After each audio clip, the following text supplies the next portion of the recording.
साथियों, स्वागत है आप सभी का आपके इस अपने YouTube चैनल स्कूल ऑफ परीक्षा में। आज हम लोग पॉलिटिकल साइंस के अंतर्गत हमने जो कारवां शुरू करी थी इंडियन पॉलिटी में हमने संविधान के निर्माण पे चर्चा कर रखी है ऑलरेडी। अगर आप नए हैं इस चैनल पे, आपने उस वीडियो को नहीं देखा है तो चैनल के प्लेलिस्ट में चले जाएं और पॉलिटिकल साइंस के अंतर्गत आप सबसे पहले उस वीडियो को देख लें जिसका नाम है संविधान सभा का निर्माण, मेकिंग ऑफ द कॉन्स्टिट्यूशन। उसके बाद आप संविधान सभा की आलोचना वाले इस वीडियो को देखने का प्रयास करें ताकि आप पूरे तरीके को, है ना, पूरे कॉन्सेप्ट को समझ सके। सीधा किसी की आलोचना करना समझना बेहतर नहीं है जानकारी के दृष्टिकोण से। संविधान सभा की आलोचना ये कहीं भी फैक्ट के रूप में प्रीलिम्स के एग्जाम में, पीटी के एग्जाम में नहीं पूछे जाएंगे। ये मेंस के लिए क्वेश्चन बनता है। मेंस के साथ साथ आपके इंटरव्यू या साक्षात्कार जो होता है आपका, उस दृष्टिकोण से बहुत महत्वपूर्ण है। इसके साथ साथ अगर यदि आप पॉलिटिकल साइंस में इंटरेस्ट रखते हैं, है ना, संविधान के बारे में जानना चाहते हैं, यदि आपका ऑनर्स पेपर पॉलिटिकल साइंस है, आपने एमए करा है, रिसर्च करना चाहते हैं, पढ़ना या पढ़ाना चाहते हैं पॉलिटिकल साइंस के अंतर्गत, तो यह जानकारी आपके लिए महत्वपूर्ण होगी। तो वीडियो को अंत तक देखें, वीडियो के साथ बने रहें ताकि आप समुचित जानकारी को यहाँ से हासिल कर सकें। संविधान सभा की आलोचना क्यों की जाती है, किस आधार पे की जाती है, हमें बस यही समझना है। आप देखते होंगे जब कभी सुबह या शाम में आप चाय की टपरी पे चले जाए या गली मोहल्ले में जब निकलते हैं तो आप देखते होंगे बहुत सारे लोग संविधान पे, तो भारत की राजनीतिक प्रणाली पे, राजनीतिक व्यवस्था पे, है ना, बहुत सारे वाद विवाद एक दूसरे से करते रहते हैं, वार्तालाप करते रहते हैं। आप भी उनमें से एक हो सकते हैं, हम भी उनमें से एक हो सकते हैं। लेकिन उस वार्तालाप में आप बिल्कुल धैर्य बना करके रखिए, हर बातों को समझ सके, है ना, जो उचित बात होता है, जो सही बात होता है उसको समझ सके, ना कि केवल अफवाह पे आप ध्यान दे दें। तो उसके लिए क्या है, आपकी जानकारी पूरी होनी चाहिए इस विषय में। संविधान सभा की आलोचना की जाती है, किस पॉइंट पे की जाती है, तो हम लोग 4 से 5 बिंदु देखेंगे जो हमारे इस आलोचना के बिंदु को या आलोचना के केंद्र को समझाने का प्रयास करेगा कि हाँ, इस आधार पे संविधान सभा की आलोचना की जा सकती है और करी जाती है। सबसे पहला कि यह एक प्रतिनिधि निकाय नहीं था। यह एक प्रतिनिधि निकाय नहीं था। मतलब संविधान निर्माण का जो प्रक्रिया स्टार्ट हुआ, संविधान निर्माण की जो प्रक्रिया स्टार्ट करी, उसमें जो संविधान सभा था, क्योंकि संविधान का निर्माण किसने किया, संविधान सभा ने किया, तो संविधान सभा के बारे में बोल रहा है कि जिसने संविधान को बनाया वह एक प्रतिनिधि निकाय नहीं था। ऐसा क्यों बोला जाता है? आलोचक यह बिंदु बनाते हैं या आधार बनाते हैं, इस आधार को केंद्र बना करके या इस आधार को वो बना करके बोलते हैं कि संविधान सभा एक प्रतिनिधि निकाय नहीं थी, इसलिए जो हमारा संविधान है वो हमारे लोगों द्वारा नहीं बनाया गया है। समझिए इस बात को। संविधान सभा में मैंने पिछले वीडियो में बताया कि कुल 389 सदस्यों का क्या हुआ, चुनाव होना था। यानी संविधान सभा में कुल कितने लोग शामिल थे? 389 लोग शामिल थे। इनमें से 296 सीटों का बंटवारा किसके लिए कर दिया गया, तो ब्रिटिश प्रांत के लिए, और 93 सीटों का बंटवारा देसी रियासतों के लिए। ठीक है, देसी रियासतों के लिए, और इधर था ब्रिटिश भारत के लिए। 93 सीटों पर जो चुनाव हुआ था वो तो चुनाव हुआ नहीं, क्योंकि जो देसी रियासतें थी, जहां वहां राजा होते थे, जो विभिन्न प्रांत के विधानसभाएं थे, है ना, उन्होंने क्या किया, इस क्षेत्र से चुन करके प्रतिनिधि को भेज दिया। वहां कोई चुनाव नहीं हुआ था। इस 296 सीटों पर, जहां ब्रिटिश भारत में चुनाव होने थे 296 सीटों पर, इसमें भी चुनाव जो हुआ था वो सीमित था। चुनाव में सभी लोगों ने हिस्सा नहीं लिया था, सभी लोगों ने भाग नहीं लिया था, सभी लोगों ने वोट नहीं दिया था। क्यों? क्योंकि जो ब्रिटिश भारत के लिए 296 सीटों पर चुनाव हुआ था वो डिपेंड कर रहा था किस पर, जिसने सबसे ज्यादा ब्रिटिश सरकार को टैक्स पे किया हो, जो समाज में सबसे ज्यादा संपत्ति वाला हो, और जिसने सबसे ज्यादा शैक्षणिक यानी शिक्षित हो, जो सबसे ज्यादा शिक्षित हो। इसी 3 आधार पे मत देने का अधिकार दिया गया था इस 296 सीटों पर, है ना। कहने का मतलब 93 सीटों पर तो चुनाव हुआ नहीं। क्यों नहीं हुआ? क्योंकि वहां देसी राजा थे, राजा रजवाड़ों का क्षेत्र था, वहां की जो विधानसभाएं थी प्रांत की, उसने चुन करके भेज दिया। 296 सीटों पर जो चुनाव हुआ था वो भी चुनाव किस पे हुआ था, किस आधार पे हुआ था, सार्वभौम वयस्क मताधिकार के आधार पे नहीं हुआ था, केवल वयस्क मताधिकार के आधार पे हुआ था। वयस्क बोले तो एक उम्र की क्राइटेरिया, जैसे पहले 21 साल थी, 21 वर्ष के बाद आप वोट देने का अधिकार रखते हैं।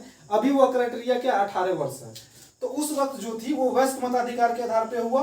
उसके साथ साथ क्या था, जो समाज में जो ब्रिटिश सरकार को सबसे ज्यादा टैक्स पे कर रहा होगा, जो सबसे ज्यादा समाज में संपत्ति रखता होगा, यानी जो अमीर वर्ग के लोग थे और जो सबसे ज्यादा समाज में शिक्षित था, केवल उसे ही वोट देने का अधिकार दिया गया था। यानी कि भारत के राज्य क्षेत्र के सारे व्यक्तियों ने चुनाव में हिस्सा नहीं लिया। इसीलिए कहा जाता है कि यह प्रतिनिधि निकाय नहीं थी, क्योंकि हमने चुनाव में भाग नहीं लिया।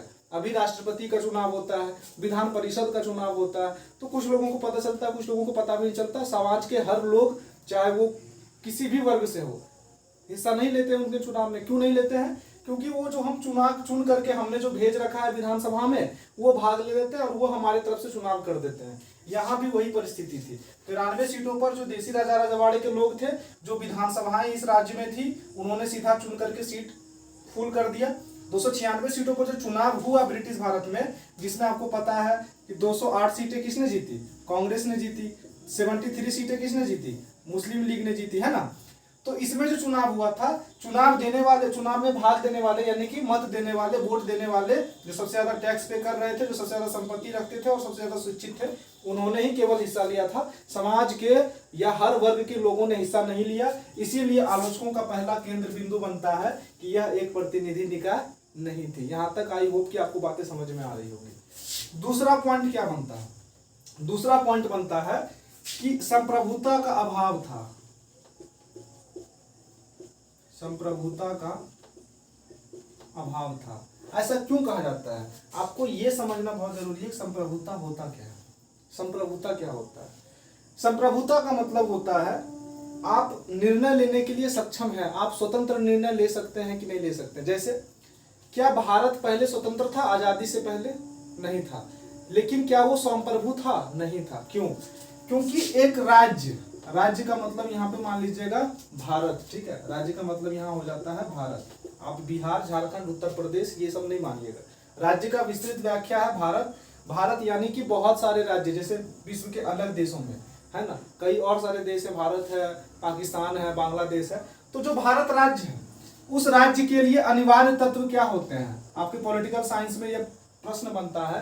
राज्य के 4 अनिवार्य तत्व होते हैं। किसी भी देश के लिए 4 अनिवार्य तत्व होते हैं। सबसे महत्वपूर्ण जो अनिवार्य तत्व है वो है जनसंख्या, यानी कि उस राज्य की एक निश्चित जनसंख्या हो, ठीक है। उस राज्य का एक निश्चित क्या हो, भू क्षेत्र हो, भौगोलिक क्षेत्र हो, जो वहां जनसंख्या, इसी भू क्षेत्र पर जनसंख्या निवास करेगी, ठीक है, ये भी था। इसके बाद जो तीसरा अनिवार्य तत्व है राज्य का, वो है वहां पर एक सरकार हो। सरकार नियम कानून बनाएगी किस क्षेत्र के लिए? उस क्षेत्र के लिए जो उस राज्य में शामिल है, और उस क्षेत्र पर जनसंख्या जो निवास कर रही है उसको वो क्या करना है, कानून को फॉलो करना है। तो ये 3 अनिवार्य तत्व है। और चौथा अनिवार्य तत्व है राज्य का संप्रभुता। संप्रभुता। अब आप इस बात को भली भांति समझेंगे। जब हम आजाद नहीं थे, हमारा देश जब गुलाम था, उस वक्त जनसंख्या थी भारत की, बिल्कुल थी, एक निश्चित जनसंख्या थी। भारत का एक निश्चित भू क्षेत्र था या नहीं था? था। भारत एक निश्चित क्षेत्र में तक था। बाद में ना पाकिस्तान अलग हुआ, निश्चित भू क्षेत्र था। सरकार भी थी। सरकार किसकी थी? ब्रिटिश सरकार थी। भारत के लोगों की अपनी सरकार नहीं थी। शासन कौन चला रहा था? ब्रिटिश सरकार चला रहा था। यानी हमें संप्रभुता का अभाव था। संप्रभुता हमारे अंदर नहीं थी, हमारे देश में संप्रभु नहीं था, हमारा देश संप्रभु नहीं था। ऐसा बोले तो बहुत सही, बिल्कुल सही था। जब हम आजाद नहीं थे, जब हम अंग्रेजों के गुलाम थे, हमारे यहाँ जनसंख्या भी थी, हमारे यहाँ निश्चित भू क्षेत्र भी था, सरकार भी थी, लेकिन संप्रभुता का अभाव था। इसलिए संप्रभुता का अभाव था क्योंकि सरकार हमारी नहीं थी, निर्णय हमारा नहीं था। सरकार कौन चला रही थी? तो ब्रिटिश, है ना, ब्रिटिश सरकार चला रही थी। निर्णय सारा देश के बाहर वाले देश लेते थे। भारत का निर्णय नहीं होता था, यहाँ के लोगों का निर्णय नहीं होता था। संप्रभुता का अभाव आलोचक इसलिए बोलते हैं, आलोचकों का कहना है कि जो संविधान सभा का गठन हुआ था, किस मिशन के आधार पे हुआ था? किस योजना के आधार पे? कैबिनेट मिशन योजना। आपको मैंने पढ़ा दिया उस वीडियो में। संविधान सभा का गठन किस मिशन योजना के आधार पे हुआ था? कैबिनेट मिशन, जो 1946 में आया था।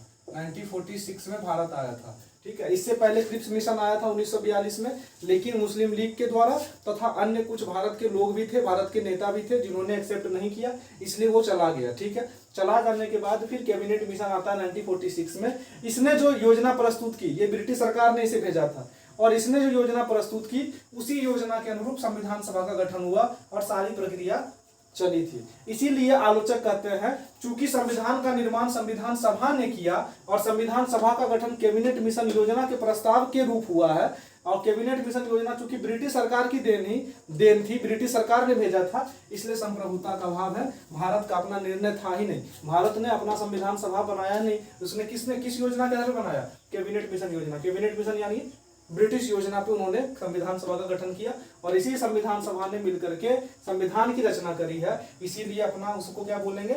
आलोचक बोलते हैं संप्रभुता का अभाव था। साथ में यह भी कमेंट होता है कि जब भी संविधान सभा मीटिंग के लिए बैठती थी, संविधान के निर्माण के लिए बैठती थी, तो एक दिन पहले ब्रिटिश सरकार से वह अप्रूवल लेती थी, यानी मंजूरी लेती थी कि हम कल संविधान सभा के रूप में काम करना चाहते हैं, बैठना चाहते हैं, बैठक है, हमें मंजूरी दीजिए। जैसे आज भी कुछ होता है, जब कोई जुलूस निकलता है, रैली निकलती है, तो वहाँ के जिला प्रशासन से आप आज्ञा लेते हैं कि हम इस क्षेत्र में रैली निकालने वाले हैं, है ना। उसी प्रकार से संविधान सभा जब संविधान के निर्माण के लिए बैठती थी तो वह निर्णय मतलब वो मंजूरी लेती थी ब्रिटिश सरकार से, क्योंकि सरकार किसका था? ब्रिटेन का था, यानी ब्रिटिश का था, इसलिए वो उससे ऑर्डर लेती थी। इसलिए भी कहा जाता है कि संप्रभुता का अभाव था। यही था बात, है ना। राज्य के अनिवार्य तत्व मैंने बताया कि एक जनसंख्या होता है, भूक्षेत्र होता है, सरकार होता है और संप्रभु होता है। भारत अब क्या है? संप्रभु राज्य है। क्यों? क्योंकि भारत की अपनी जनसंख्या पहले भी थी, भूक्षेत्र भी था, अभी भी है, सरकार थी, लेकिन पहले हमारी सरकार नहीं थी, चूंकि ब्रिटिश उसमें ज्यादा रोल निभाते थे, इसलिए ब्रिटिश सरकार थी, इसलिए संप्रभुता का अभाव था। लेकिन अब क्या है? हमारी सरकार है, सरकार को हम चुनते हैं प्रत्यक्ष रूप से, इसीलिए हम क्या है? एक संप्रभु है। हम पर किसी और देश का, किसी अदर देश का कोई वो क्या है? कोई भी किसी भी तरीके से कोई नियंत्रण नहीं है, है ना। क्या चीन जो बोलेगा वही हम करेंगे, रूस जो बोलेगा वही हम करेंगे? नहीं, हम संप्रभु हैं, इसीलिए भारत एक संप्रभु है। उस वक्त संप्रभुता का अभाव बताया गया क्योंकि संविधान सभा का निर्माण एक ब्रिटिश योजना के तहत हुआ, जिसका नाम था कैबिनेट मिशन योजना, जो ब्रिटिश के द्वारा भेजा गया था, ब्रिटेन सरकार के द्वारा भेजा गया था, और उसने ही संविधान का निर्माण किया। इसीलिए कहा जाता है कि संप्रभुता का अभाव था। इसके साथ साथ चूंकि संविधान सभा बैठक से पहले ब्रिटिश सरकार से मंजूरी लेती थी, इसलिए भी कहा जाता है कि संप्रभुता का अभाव था। तीसरा पॉइंट क्या बनेगा? तीसरा पॉइंट बनता है वकीलों का स्वर्ग। देखिए, बहुत महत्वपूर्ण है। कुछ लोग बोलते हैं कि संविधान सभा में केवल वकील और राजनीतिज्ञ भरे हुए थे, जो राजनीति करते थे वही भरे हुए थे, और जो पेशे से वकील थे वही भरे हुए थे। अब इस बिंदु पे आलोचना बना करके मुझे लगता है वो आलोचक कितने मूर्ख थे मुझे भी नहीं पता। अब डॉक्टर अगर पेशेंट का इलाज नहीं करे, रोग नहीं देखे, तो क्या एक शिक्षक रोग को देखेगा? अगर जब नियम और कानून ही बनाना है किसी देश का, तो नियम और कानून कौन बनाएगा? नियम और कानून के बारे में जो जानकारी रखता हो, नियम और कानून की जानकारी रखने वाले कौन होते हैं? एडवोकेट होते हैं, वकील होते हैं, वही ना रखेंगे। जो राजनीतिक लोग होते हैं वही ना रखेंगे। अब हमसे बोल दिया जाए, हम एक पेशे से मान लीजिए अभी शिक्षक हैं, अब हमसे बोल दिया जाए कि आप जाइए और इलाज कर दीजिए कैंसर का, तो हम कैसे कर सकते हैं? कौन करेगा? जो उस पेशे में रहता हो, जो उस नॉलेज, जो उसकी जानकारी रखता हो। तो वकीलों का स्वर्ग और राजनीतिज्ञों का प्रभुत्व, है ना, ये भी बोला जाता है राजनीतिज्ञों का प्रभुत्व। ये बिल्कुल भी सटीक नहीं बैठता है, इसको आप बोलिएगा बिल्कुल ये असत्य वाली बात हो गई, है ना, सटीक बैठता ही नहीं है। क्योंकि वो संविधान का निर्माण करेगा, तो संविधान का निर्माण जो संविधान के बारे में, नियम कानून के बारे में जानकारी रखेंगे वही ना करेगा। तो वकील ही तो करेंगे, और कौन करेगा? हम जैसे और आप जैसे लोग जाकर के संविधान बना सकते हैं? नहीं बना सकते हैं। हम अभी पेशे से टीचर है, तो हम क्या डॉक्टर वाला काम कर सकते हैं? नहीं कर सकते हैं। तो वही बात है कि वकील ही तो बनाएगा संविधान। तो वकीलों का स्वर्ग और राजनीतिज्ञों का प्रभुत्व, ये कहना बिल्कुल भी उचित नहीं है। चौथा पॉइंट कहा जाता है, आलोचक कहते हैं, संविधान सभा की आलोचना करने वाले आलोचक कहते हैं कि केवल कांग्रेस का प्रभुत्व था। किसमें? संविधान सभा में कांग्रेस का प्रभुत्व। अब मुझे बताइए कि कांग्रेस का प्रभुत्व कैसे कहा जाता है? इस सीटों पर जो 296 सीटें थी, चुनाव जिस पर हुआ, उसमें से केवल 208 सीटों पर कांग्रेस ने विजय प्राप्त करी, जो एक राजनीतिक दल था भारत में। मुस्लिम लीग ने 73 सीटें जीती, मुस्लिम लीग भी तो जीता। इसके साथ साथ कुछ अन्य समुदाय के लोग थे जिन्होंने 15 सीटें जीती। इन तीनों को जोड़िएगा तो आ जाएगा 296। यानी कि केवल कांग्रेस नहीं थी, कांग्रेस के साथ साथ अन्य दल के भी लोग थे, मुस्लिम लीग था, अन्य सदस्य के लोग थे। उसके साथ साथ हर समुदाय, हर वर्ग के लोगों का ध्यान रखा गया था। जैसे मुस्लिम लोग तो थे ही, ईसाई भी था, पारसी भी था। इसके साथ साथ जो एनआरआई लोग थे उसको भी शामिल किया गया था, है ना। तो ऐसा नहीं कह सकते कि केवल कांग्रेस का प्रभुत्व था। इसके साथ साथ यह भी कहा जाता है कि हिंदुओं का प्रभुत्व। अब देखिए आलोचक कहां कहां से क्या क्या आलोचना कर देते हैं। हिंदुओं का प्रभुत्व। अब कहा जाता है, आलोचक कहते हैं कि संविधान सभा में केवल हिंदू भरे हुए थे। आप बताइए, केवल हिंदू थे? 73 सीटों पे कौन भरा हुआ था? मुस्लिम लीग तो था ना। मुस्लिम लीग में कौन था? जो मुस्लिम थे, पैसे जो वर्ग से समुदाय से कौन थे? मुस्लिम थे, वो भरे हुए थे। ईसाई लोग भी इसमें थे, पारसी लोग भी थे। तो कैसे बोल सकता है कोई कि हिंदुओं का प्रभुत्व था? तो कुछ आलोचना क्या होता है, सारी आलोचनाएं सही नहीं होती है। आलोचना का एक अपना महत्व होता है। आलोचना हर विषय की होती है। जो सरकार जैसे लेके आई अभी cab, CAB, citizenship amendment bill. अब कैब की क्या सबने सहमति दे दी? क्या सबने समर्थन किया? नहीं, कुछ ने सरकार का विरोध किया। क्यों? क्योंकि इतनी बड़ी भौगोलिक जनसंख्या है भारत की, इतना बड़ा भूक्षेत्र है कि इसमें सारे लोग एक समान नहीं सोच सकते। उसके बाद भी अलग अलग समुदाय के लोग हैं। भारत एक धर्मनिरपेक्ष राज्य है, अलग अलग धर्म को मानने वाले लोग हैं। तो सारे लोग किसी एक योजना से, किसी एक संविधान से इतने ज्यादा सहमत तो हो ही नहीं सकते। और आलोचना करने वाले सबसे ज्यादा विदेशी आपको दिखेंगे, है ना। और कुछ जो असंतुष्ट होते हैं संविधान से, वो आलोचना करते हैं। उन्हीं में जैसे ये आलोचना हिंदुओं का प्रभुत्व, ये कहां से लग रहा है हिंदुओं का प्रभुत्व था? हिंदुओं का प्रभुत्व आप बोलिएगा 208 सीटें कैसे जीत गए? आप बताइए। क्योंकि संविधान लागू होना था और पाकिस्तान की रचना पहले हो गई। संविधान का बंटवारा क्या होता है, देश का बंटवारा हो ही गया था लगभग। तो जो देश का बंटवारा वो किस आधार पे हुआ? मुस्लिम कहाँ जाने वाले थे? पाकिस्तान। मुस्लिम लीग जो बनी हुई थी वो कह रही थी कि हमें एक अलग देश चाहिए, है ना, जिसका नाम होगा पाकिस्तान। वो पाकिस्तान जाना चाहते थे, चले गए। तो वहां तो ऐसे ही भारत में कुछ मुस्लिमों की संख्या कम हो गई, तो कुछ कम सीटों पर ही ना बैठेंगे। जनसंख्या जिसकी कम होगी वो कम सीट जीतेंगे, है ना। उनके लिए कम सीटों का आवंटन किया जाएगा। तो बात वही है। अधिक से ज्यादा कहाँ चले गए थे? मुस्लिम लीग के मुस्लिम आबादी चले गए थे, वो कहाँ? पाकिस्तान माइग्रेट कर गए थे। तो हिंदुओं का प्रभुत्व कहना बिल्कुल भी सही नहीं मेरे ख्याल से। इसके साथ साथ छठा कहा जाता है जैसे समय की बर्बादी है, ठीक है, और पैसे की बर्बादी, दोनों। समय की बर्बादी और पैसे की बर्बादी। अब देखिए, संविधान बनाने में, हमारे भारत के संविधान को बनाने में संविधान सभा ने कुल 2 वर्ष 11 माह 18 दिन का समय लिया, यानी लगभग 3 वर्ष। आलोचक कहते हैं कि अमेरिका जो उतना बड़ा स्टेट है, 50 राज्यों का एक राज्य है, देश है, वहां केवल 4 महीने में ही संविधान की रचना हो गई। लेकिन भारत में कुल 3 वर्ष का समय लगा। उसके साथ साथ 64 लाख रुपए यहाँ खर्च हुए, ठीक है। लेकिन आप बताइए कि जब हमारी संविधान सभा ने 389 सदस्यों के साथ काम करना शुरू किया, उन्होंने 70 से 80 देशों के संविधान को लगभग पढ़ा। उन्होंने पहले गहन अध्ययन किया, विस्तृत अध्ययन किया, और उसके बाद फिर हमारे भारतीय संविधान की रचना में वो जुटे। तो समय तो लगेगा। इसके साथ साथ विश्व का सबसे बड़ा लिखित संविधान, विश्व में जितने भी देश हैं, सबसे बड़ा लिखित संविधान आपके भारत का है। इससे बड़ा संविधान किसी भी देश का नहीं है।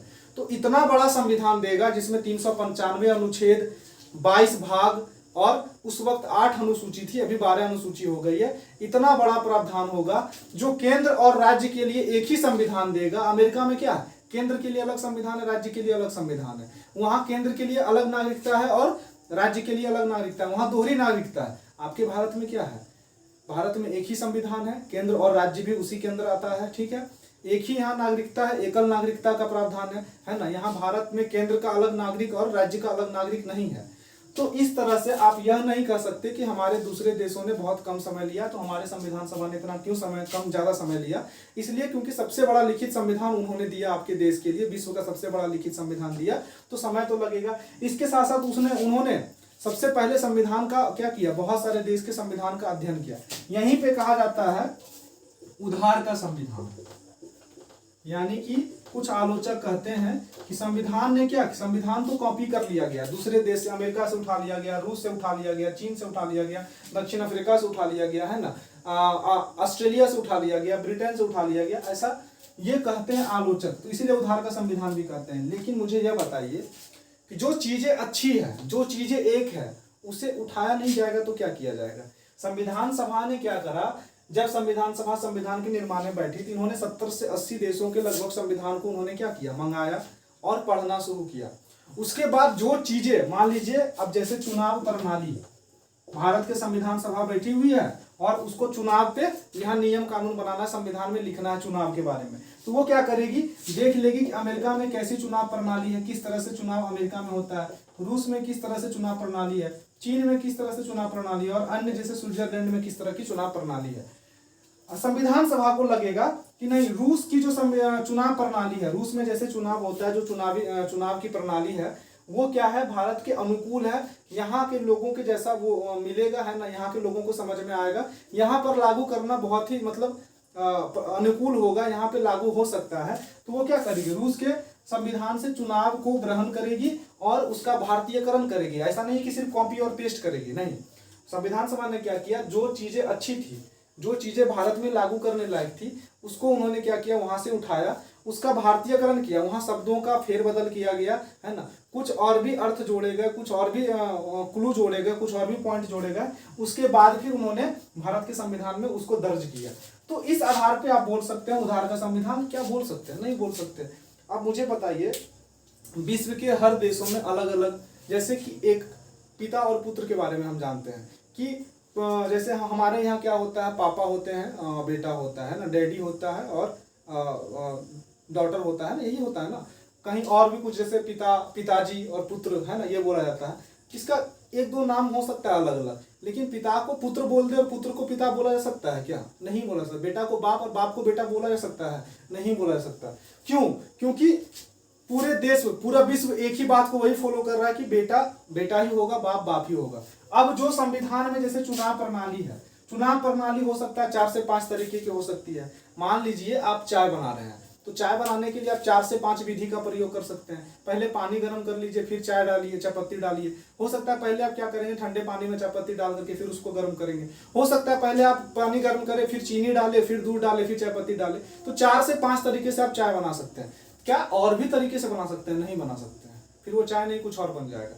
तो चूंकि उधार का संविधान कहना बिल्कुल भी सही नहीं है, उचित नहीं है, क्योंकि हमारी संविधान सभा ने 70 से 80 देशों के संविधान को पढ़ा, उसका गहन अध्ययन किया और जो चीजें भारत में लाने लायक थी उसको उन्होंने वहां से उठाया, उसका भारतीयकरण किया और फिर हमारे संविधान में जोड़ा, है ना। इसलिए उधार का संविधान भी कहना ठीक नहीं होगा।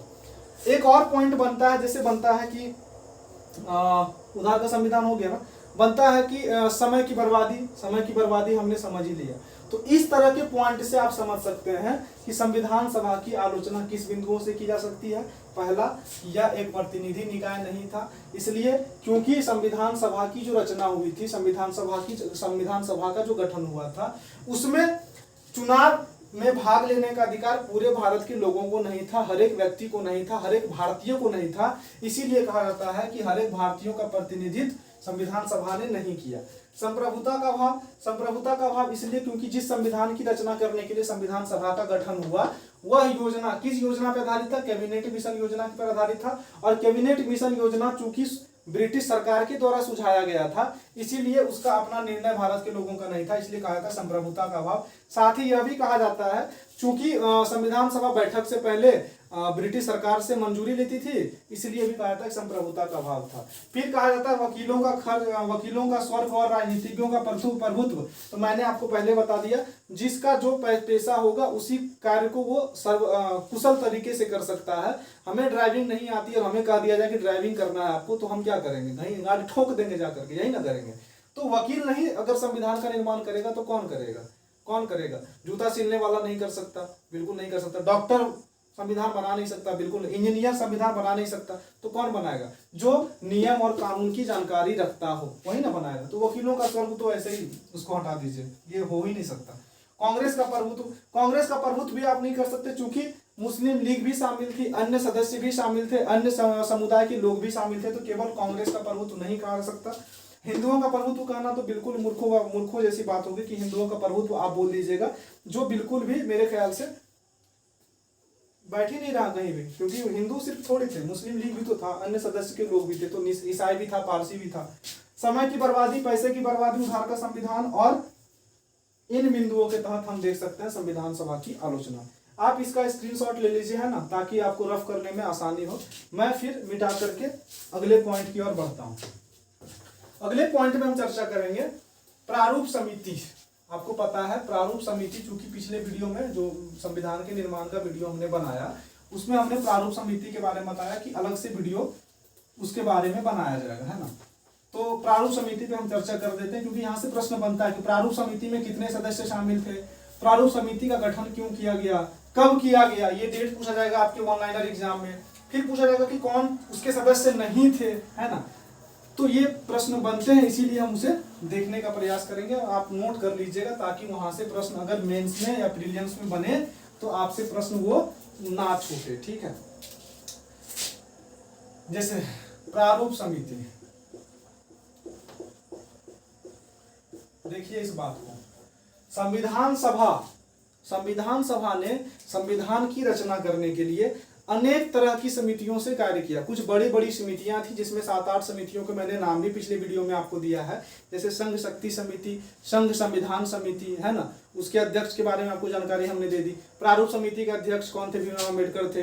प्रांतीय समिति के अध्यक्ष कौन थे, तो प्रांतीय समिति के अध्यक्ष सरदार वल्लभ भाई पटेल थे। मौलिक अधिकार और अल्पसंख्यक समिति के अध्यक्ष कौन थे, तो सरदार वल्लभ भाई पटेल थे। इस तरह से हमने आपको समितियां दी। मैंने बताया था क्योंकि संविधान सभा ने बड़ी बड़ी और कई तरह की समितियों के माध्यम से कार्य किया, उन सारी समिति में सबसे महत्वपूर्ण जो समिति थी वो था प्रारूप समिति।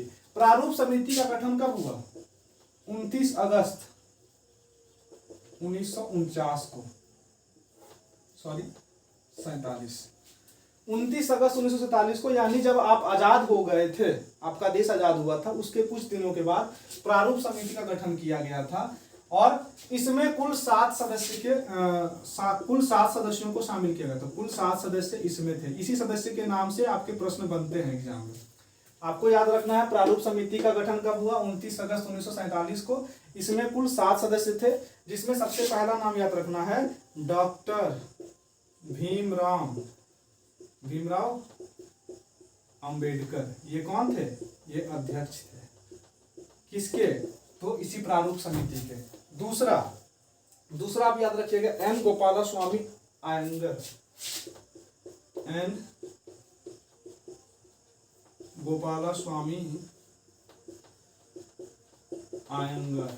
ठीक है। तीसरा आप याद रखिएगा के एम मुंशी। इसमें मैंने बताया कुल 7 सदस्य थे, ठीक है। 7 सदस्य में तीसरे सदस्य, यानी ऐसा नहीं है कि मैंने सीरियल वाइज रखा, क्रम वाइज नहीं, आपको 7 सदस्य के नाम बस धुंधले भी याद हो, लास्ट अक्षर भी याद हो, तो आप ये निकाल सकते हैं कौन था कौन नहीं था। हमने के मुंशी लिखा। इसके बाद अल्लादी कृष्ण स्वामी अय्यर, अल्लादी कृष्ण स्वामी अय्यर। सैयद मोहम्मद सादुल्ला,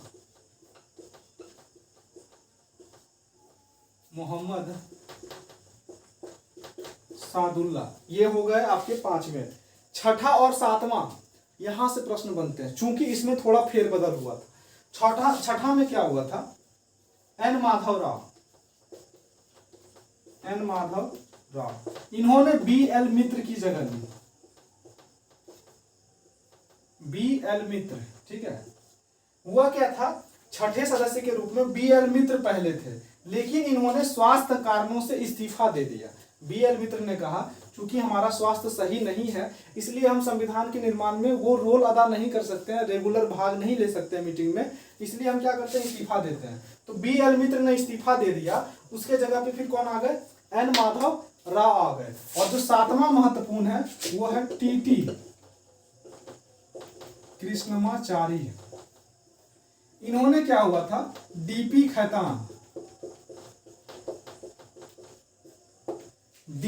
खैतान की जगह ली थी। हुआ क्या था, 1948 में डीपी खैतान की मृत्यु हो गई थी। पहले कौन था 7वें सदस्य के रूप में? डीपी खैतान। लेकिन चूंकि डीपी खैतान की मृत्यु 1948 में हो गई, इसीलिए टीटी कृष्णमाचारी वहां पे चुने गए। तो आपको याद रखना है कि संविधान सभा ने चूंकि अनेक समितियों के माध्यम से कार्य किया, उन सभी समितियों में सबसे बड़ी और सबसे महत्वपूर्ण समिति जो थी वो थी प्रारूप समिति। प्रारूप समिति का गठन किया गया 29 अगस्त 1947 को, आपके देश के आजाद होने के बाद। इसमें कुल 7 सदस्य शामिल थे, जिनमें सबसे महत्वपूर्ण और सबसे पहला सदस्य और जो अध्यक्ष था वो थे डॉक्टर BR अम्बेडकर। इसके बाद N गोपालस्वामी अयंगार, फिर KM मुंशी, अल्लादी कृष्ण स्वामी अय्यर, ठीक है, सैयद मोहम्मद सादुल्ला, N माधवराव जिन्होंने BL मित्र की जगह ली थी, और TT कृष्णमाचारी जिन्होंने डीपी खैतान की मृत्यु के बाद जगह ली थी। ये भी पूछा जाएगा आपसे कि प्रारूप समिति में ऐसा कौन व्यक्ति था, ऐसा कौन सदस्य था जो डीपी खैतान की मृत्यु के बाद प्रारूप समिति में आया था। तो आपको याद रखना है, या ऐसे पूछा जा सकता है कि प्रारूप समिति के सदस्य में कौन शामिल नहीं था। 3-4 नाम दे देंगे, जो इनमें से एक नहीं होगा वही आंसर होगा। तो ऐसे प्रश्न आपके एग्जामिनेशन में बनते हैं, दिखते हैं, तो आप इसको याद रखिएगा। आपको मैंने बताया था संविधान सभा का सरकारी सलाहकार कौन था? संविधान का सरकारी सलाहकार याद रख लेंगे आप लोग, है ना। सरकारी सलाहकार थे BN राव, बेनेगल नरसिंह राव, ठीक है। बेनेगल नरसिंह राव संविधान के सरकारी सलाहकार थे, संविधान के सरकारी सलाहकार थे बेनेगल नरसिंह राव। और बेनेगल नरसिंह राव ने ही सबसे पहले संविधान का प्रारूप तैयार किया था। ये भी प्रश्न बनेगा, संविधान का प्रारूप तैयार करने वाले पहले व्यक्ति कौन थे? बेनेगल नरसिंह राव। हालांकि इनके प्रारूप को एक्सेप्ट नहीं किया गया और फिर 29 अगस्त को प्रारूप समिति का गठन किया गया था, ठीक है। इसके बाद संविधान के सचिव के बारे में पूछा जाएगा आपसे। संविधान के सचिव कौन थे?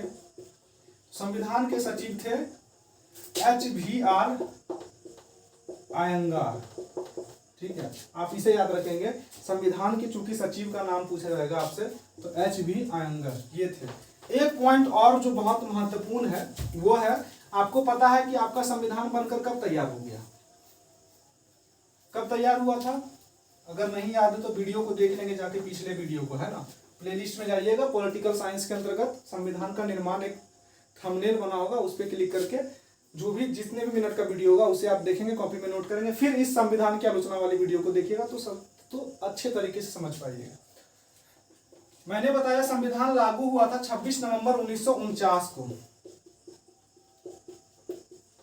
इस वक्त 26 नवंबर 1949 को कुल 11 बैठकें हो चुकी थी, ठीक है। कुल 11 बैठकें हो चुकी थी। अंतिम रूप से जो बैठक हुई थी वो हुई थी 24 जनवरी 1950 को, क्योंकि 26 जनवरी को लागू होना था संविधान को, इसीलिए एक दिन पहले एक मीटिंग फिर बैठा, तो मीटिंग कितना हो गया? 12। अगर पूछा जाएगा कि संविधान सभा में कुल कितनी बैठकें करी, तो 12 हो जाएगा। लेकिन अगर 26 नवंबर के दिन पूछा जाए कि 26 नवंबर तक संविधान सभा ने कितनी बैठकें करी, तो 11 बैठकें होगा। इसके बाद चूंकि 24 जनवरी 1950 को संविधान सभा ने अंतिम रूप से बैठा, 12 बैठकें होगी, और उससे पहले ही संविधान आपका 26 नवंबर 1949 को बनकर तैयार हो गया था। कुछ प्रावधान को लागू भी कर लिया गया था, संविधान सभा ने हस्ताक्षर भी कर दिए थे। यहां से प्रश्न बनेगा। आपको याद रखना है कि 26 नवंबर को कुल 299 सदस्य मौजूद थे संविधान सभा में, उस दिन प्रेजेंट हुए थे 299 सदस्य। लेकिन जो हस्ताक्षर करने वाले लोग थे वो उसकी संख्या केवल कितनी थी? 284, यानी कुछ व्यक्तियों ने हस्ताक्षर नहीं किए थे, है ना। संविधान सभा चूंकि 26 नवंबर 1949 को तैयार हो गया था बन करके, कुछ प्रावधान को लागू कर लिया गया, बाकी के सारे प्रावधान को लागू करने का निर्णय लिया गया था कब? 26 जनवरी 1950 को। इसीलिए 11 बैठक जिस दिन हुआ था उसी दिन हस्ताक्षर भी हुए थे, क्योंकि संविधान सभा ने संविधान को अंगीकृत किया, अधिनियमित किया, आत्मार्पित किया और अपने ऊपर लागू करने के लिए भी स्वीकार हो गए। उसी दिन जो हस्ताक्षर हुआ था, ये पूछा जाएगा कि 299 सदस्यों में से कितने लोगों ने हस्ताक्षर किया संविधान सभा में संविधान पर, तो 284 सदस्यों ने केवल हस्ताक्षर किया। तो ये पूरा वीडियो था आपके इस संविधान सभा की आलोचना पर। एक और पॉइंट आपसे पूछा जाएगा कि संविधान सभा ने मुहर के रूप में किसका प्रयोग किया था, है ना, प्रकृति होता है ना, चिन्ह होता है, तो हाथी का प्रयोग किया था, हाथी के मुहर का प्रयोग किया था। जिस मुहर का वो ठप्पा लगाते थे संविधान पे, उसमें हाथी बना हुआ था। तो याद रखिएगा, संविधान सभा द्वारा जो मुहर, जिस मुहर का प्रयोग किया गया था उसमें हाथी का प्रयोग हुआ था, ये याद रखेंगे। तो आई होप कि ये पूरा वीडियो आपको समझ में आया होगा। हमने चर्चा करी कि संविधान सभा की आलोचना क्यों की जाती है, संविधान की आलोचना क्यों की जाती है, किस तरह से आलोचक बोलते हैं कि यह उधार का संविधान था, या केवल वकीलों का प्रभुत्व था, राजनीतिज्ञों का वर्चस्व था, है ना। तो आप भी आई होप कि समझ पाए होंगे कि किस आधार को बना करके आलोचक आलोचना करते हैं और कितना सही और कितना गलत है। इसके बाद हमने प्रारूप समिति पर डिस्कस कर लिया कि प्रारूप समिति का गठन कब हुआ, कितने सदस्य थे, कौन कौन सदस्य थे और किन की मृत्यु के बाद या किसके रिप्लेसमेंट में कौन आया, ये भी पूछ लिया जाता है कभी कभी। मैंने यह बताया कि 26 नवंबर 1949 को चूंकि संविधान बनकर तैयार हो गया था, उस दिन 299 सदस्य मौजूद थे, जिसमें से केवल 284 सदस्यों ने क्या किया, हस्ताक्षर किया।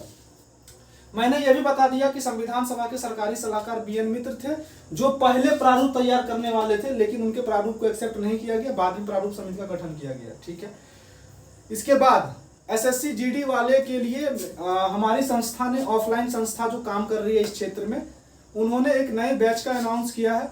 इसलिए जो जीडी के वैकेंसी के लिए इंतजार कर रहे थे, वो वैकेंसी तो लगभग आ ही गई है ना, किसी भी दिन नोटिफिकेशन जारी हो जाएगा। तो चूंकि समय लगता है तैयारी करने में, तो जो भी एसएससी जीडी की तैयारी करना चाहते हैं, या फिर बिहार दरोगा या बिहार पुलिस वगैरह जो भी तैयारी, जो भी फॉर्म आ रहे हैं, इसकी तैयारी करना चाहते हैं, तो जल्द से जल्द आप ऑफलाइन संस्था के साथ जुड़े। और जो हमारे ऑफलाइन छात्र हैं, जो हमारे ऑफलाइन दोस्त हैं, उनके लिए एक अहम सूचना यह है, चूंकि समय को अब सुबह से बढ़ा करके दोपहर कर दिया गया, यानी जो क्लासेस सुबह होती थी वो अब सुबह ना हो करके दोपहर के 12 बजे से आयोजित होगी। तो आप समय को देख लेंगे, है ना, कि आप समय दोपहर के समय आ सकते हैं या नहीं आ सकते हैं ना। फिर जो भी होगी सूचना आपके लिए जारी कर दी जाएगी। कल का क्लास दोपहर 12 बजे से होगा। जो नए छात्र छात्राएं जुड़ना चाहती हैं वो जुड़े इस संस्था के साथ, और जानकारी जो आपको यहाँ दी जा रही है, इसी तरह की जानकारी वहाँ भी दी जाती है ना। ये क्लास ऑनलाइन है, वो क्लास ऑफलाइन होती है। तो अगर आप इस क्षेत्र के, इस रतनपुर पंचायत के आसपास के हैं, निवासी हैं, तो आप वहाँ ऑफलाइन क्लास ज्वाइन कर सकते हैं। बिल्कुल भी आपको वहाँ इंजॉय के साथ आप पढ़ना सीखेंगे कि किस तरह से पढ़ाई की जाती है। एक और कमेंट आया था जिनका जवाब मुझे देना था।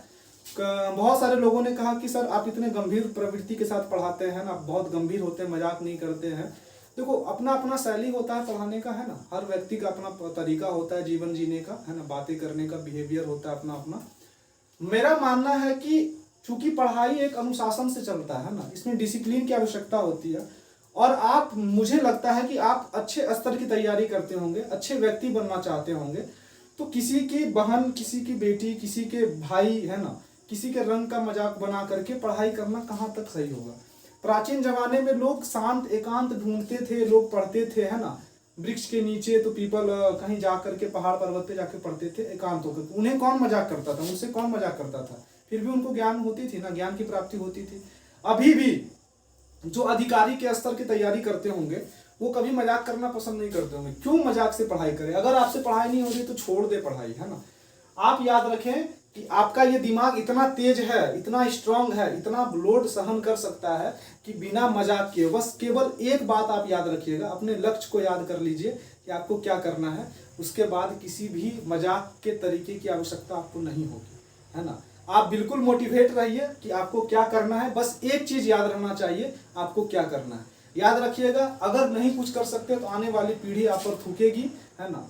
पीढ़ी को देखना है, बचाना है, और अपने इतिहास पे जिस तरह से हम गर्व करते हैं उस तरह से आप चाहते हैं कि आने वाला पीढ़ी, आने वाला जो युवा वर्ग होगा वो हम पर गर्व करे। तो समाज को संगठित करने का, है ना, एक करने का यही एक तरीका है।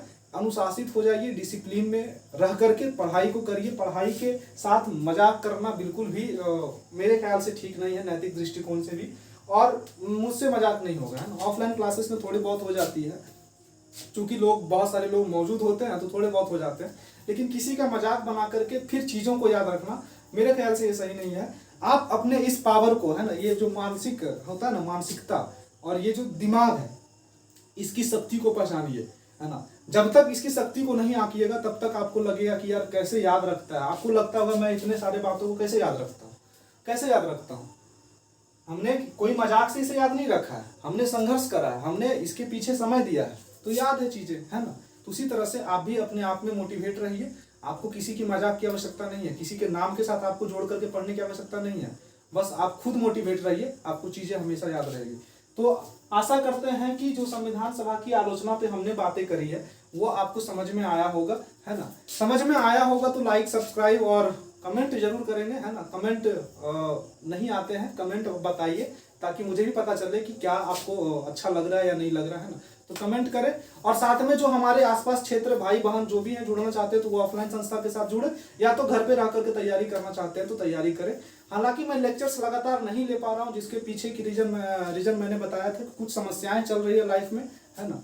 तो उसके साथ साथ समस्याएं अभी भी है, फिर भी जो मुझे समय मिलता है तो मैंने लेक्चर लेने का प्रयास किया।